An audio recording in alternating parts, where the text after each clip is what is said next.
to oppress freedom of speech and to censor any news networks who don't cover up their crimes against the American people.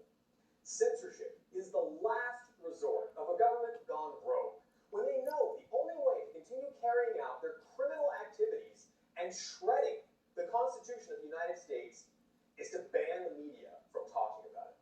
Well, that's exactly what's happening. Right now, the freedom of the press is in danger, despite the fact that in the very first line of the Bill of Rights, it says clearly that Congress shall make no law abridging the freedom of speech or of the press.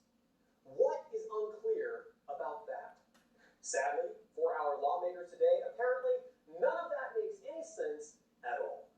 Now, it would be especially frightening for Americans if someone who opposed this idea, who believed that the government should regulate free speech and should make decisions about who is allowed to say what, were put in charge of the most powerful organization responsible for communications in our nation, the FCC. Someone, for example, like Sohn. If you haven't been following, Sohn is one of Biden's top picks for the Federal Communications Commission. In this position, she would have authority over regulating television, radio, cell phones, satellites, and the internet, basically all communication in the entire country. So why should conservatives, and really anyone who wants free speech in America, be concerned about her nomination? To put it simply, Sohn is one of the most extreme leftists anywhere in Washington. In fact, she's not just a radical leftist. She's a Marxist who has absolutely no regard for free speech or the Constitution. This is something she's never tried to hide and has openly advocated using the government to censor and punish conservatives in the media. That includes Sinclair Broadcasting and Fox News, which she called state-sponsored propaganda, and suggested Fox News representatives should be grilled at a hearing on misinformation. Gigi has also gone on record calling for the FCC to investigate whether or not the conservative Sinclair Broadcast Group should even be allowed to hold a broadcast license. Think about that for a moment. The person in charge of communications threatening a news organization because she doesn't like their politics.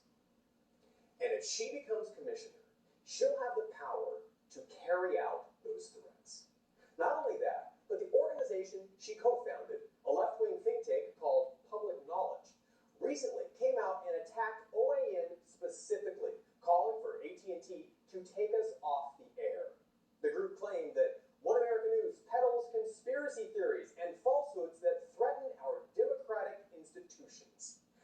Now, Sohn may not be the president of Public Knowledge anymore, but there is no doubt that the organization reflects her radical beliefs, including her desire to restrict the freedom of the press.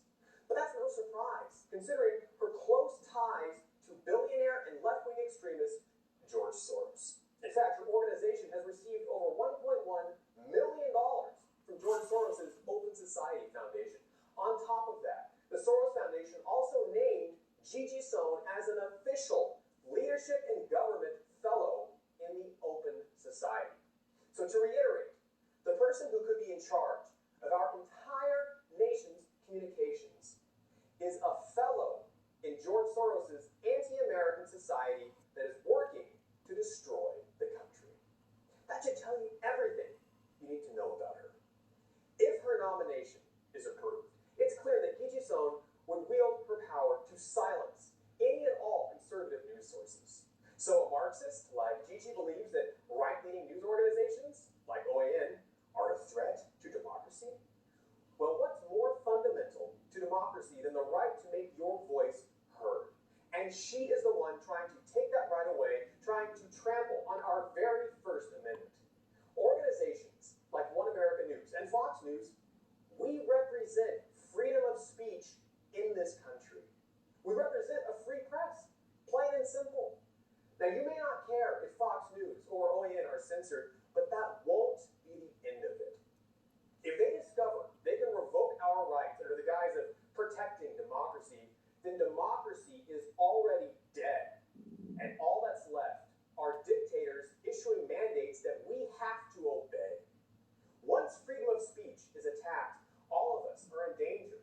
Because when extremists like Sohn have finished silencing